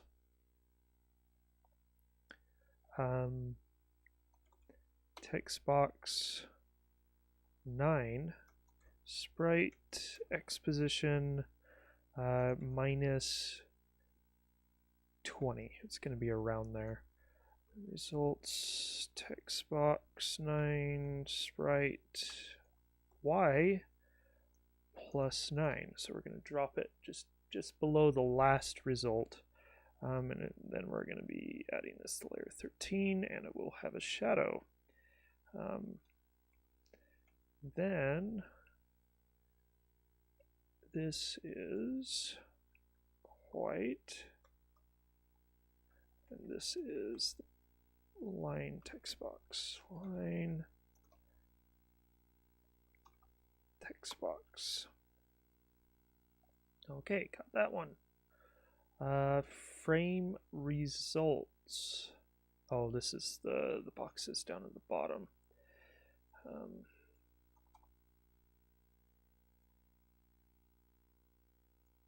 Like that.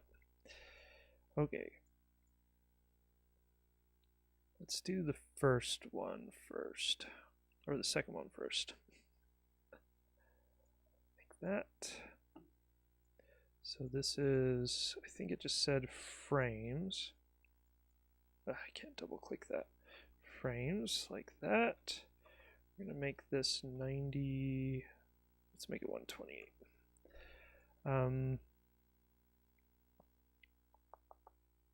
And this is below the line we just made. Let's just do this.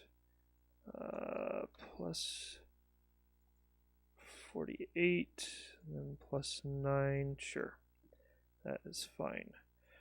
And then we load it, and this is going to be, I can't remember, was it green? Oh, I have my screenshot. It is white. White, like that. And then for our frame results text box, we're going to make this one white as well, but we're actually going to reverse these because we're going to use title as a position reference for this line. This is going to be minus 48 and just the same line like that. And I'm just going to put a placeholder in for this. This is going to be a little more difficult.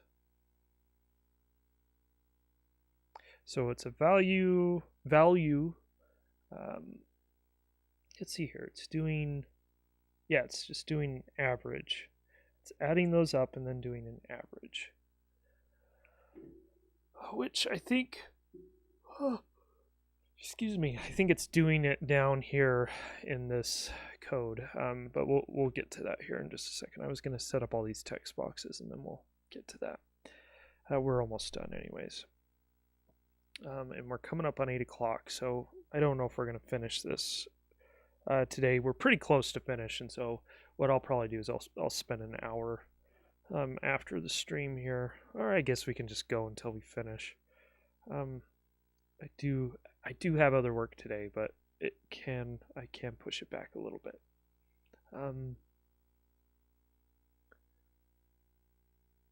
So let's just put a placeholder in here first.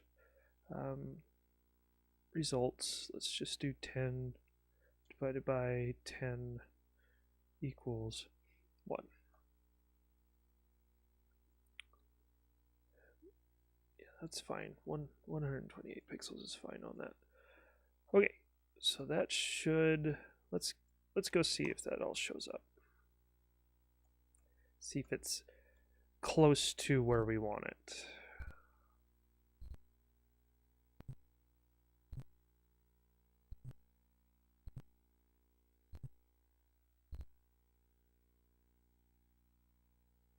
Uh-oh.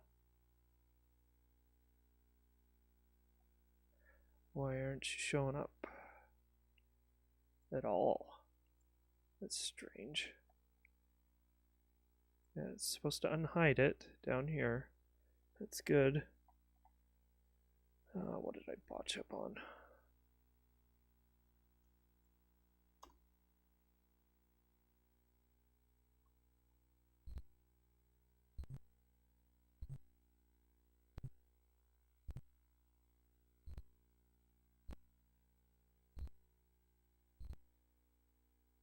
It's crashing again. Pretty sure. So we hide the display. Oh, that's going to be part of our problem. No. We've been, did I just copy those last ones? I think I did. Frame, yeah, I just copied those. I shouldn't have done that. There we go. There's that. This should be showing up. It was showing up before. Why is it crashing now? PDP. This unhides everything. So yeah, we're fine there. I wonder if this here I'm wondering if I didn't code that correctly and so it's exiting or something.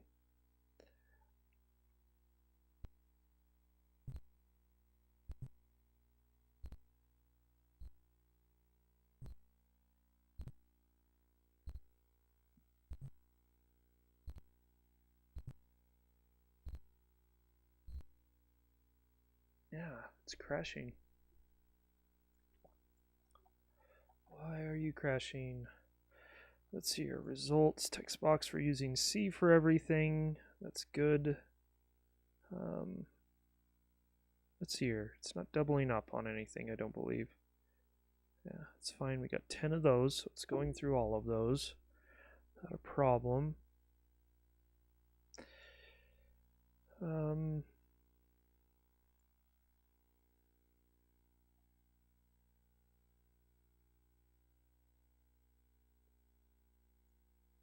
And we still have a problem with our unloading up here. Video.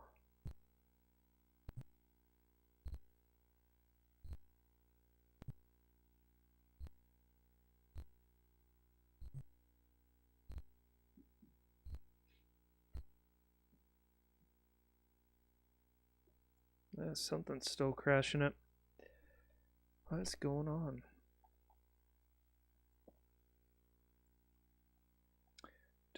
line down here, Tom regs pg equals 0xf812. That will give us a red screen indicating, in fact, I'm going to disclaimer, the screen is going to flash here, and it won't be too comfortable. Maybe what I'll do is I'll just have it toggle between two different shades of red. That way it won't be too bad.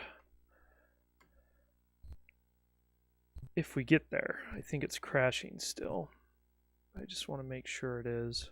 Hard to tell on a black screen.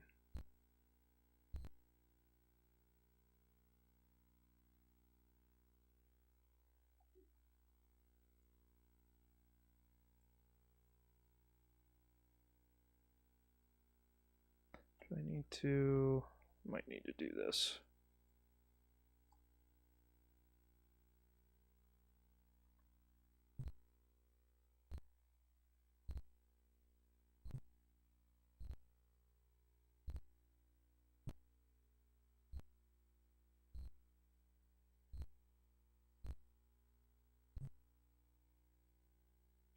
It's getting there, but it's crashing for some reason. Oh, wait a second. Is it? Oh, I don't think it is. Why is it crashing? It's crashing here for some reason.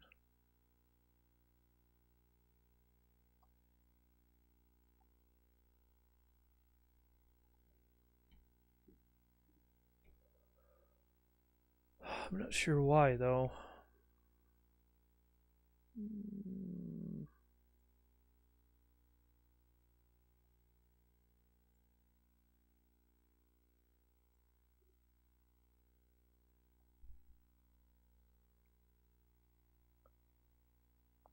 I mean, there's nothing really special going on in this while loop, so I don't understand why. Am I getting a warning? Let's go check my warnings.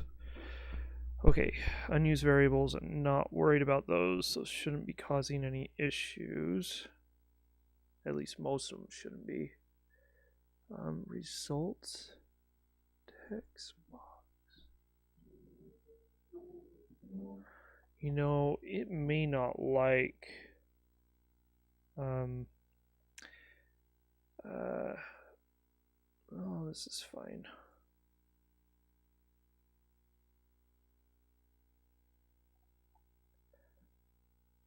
I'm wondering if I should do this up here. Just initialize it immediately. For I equals 0, I does not equal 10, I plus plus, and this needs to be I. I'm going to just set them all to 0, 0, like that.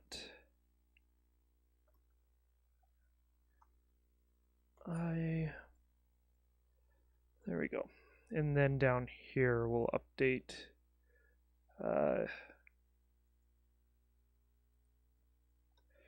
update the lines. So see if that helps. I'm wondering if it's having a hard time with this maybe too. I don't know. Let's find out. 3096. Or that's fine. 3096. Oh, there we go. Forgot a parentheses.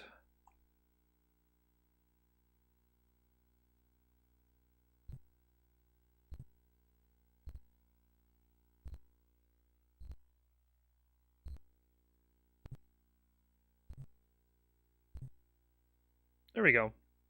There was something wrong. Sorry for the flashing. It didn't like me initializing it in that for loop.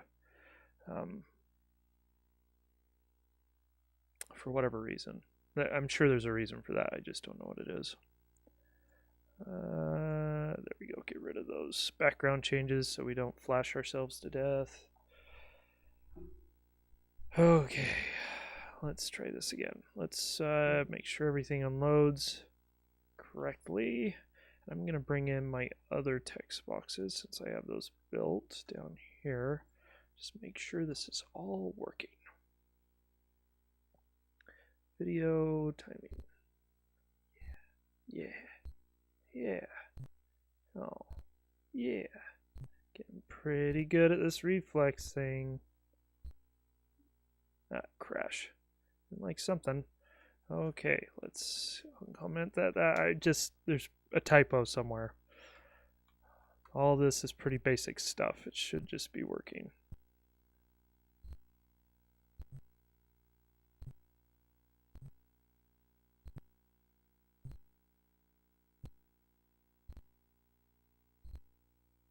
There we go. I think we got it.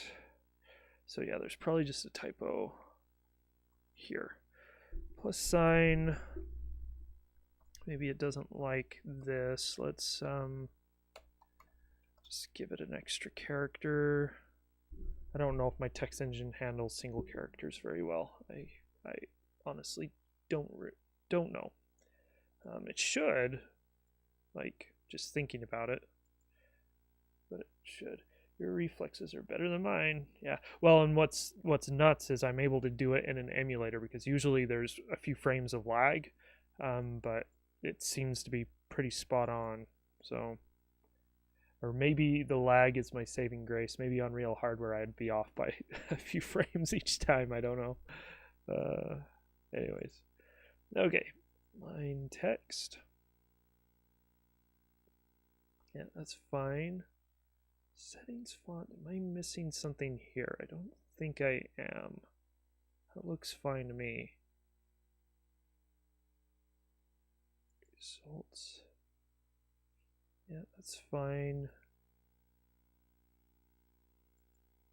Frame title, we're updating that, and then we're referring to it down here. Frame results. These look fine to me. Maybe it was just didn't like that single character for some reason. Here, let's do this. Let's comment those out.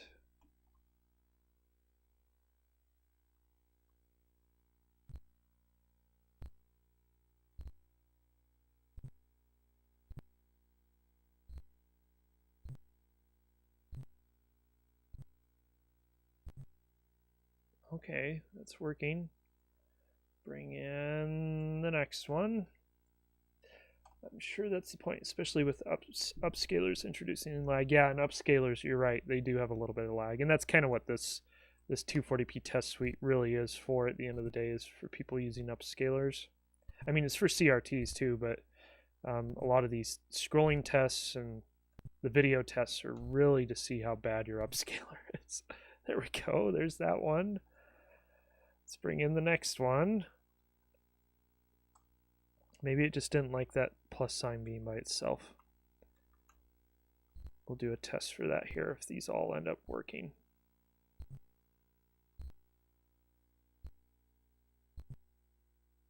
That one was really late.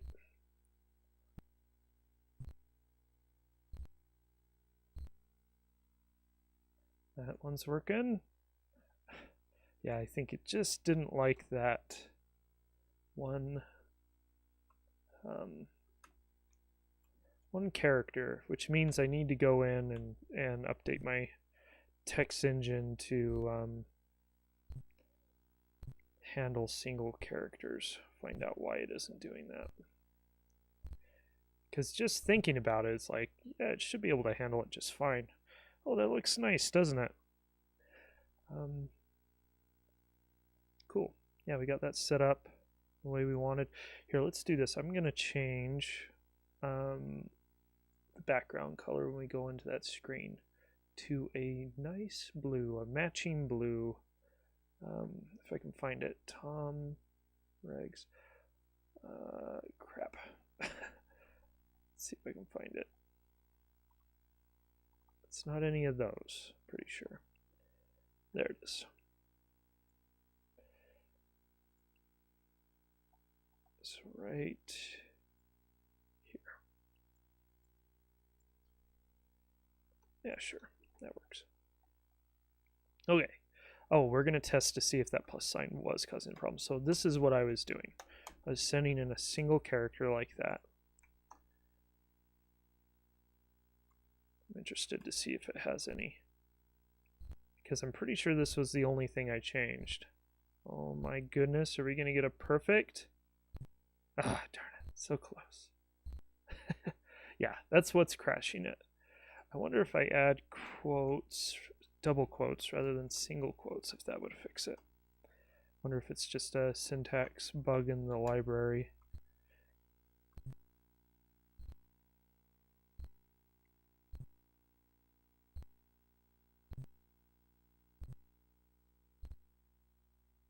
Yeah, it's working fine. So, oh no, it crashed.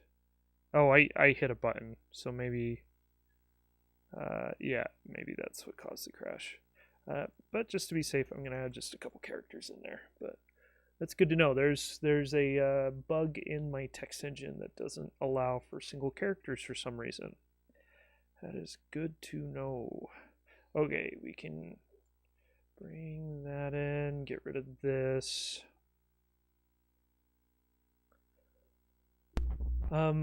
Now we got this whole section. So this whole section actually counts out, it does all the math.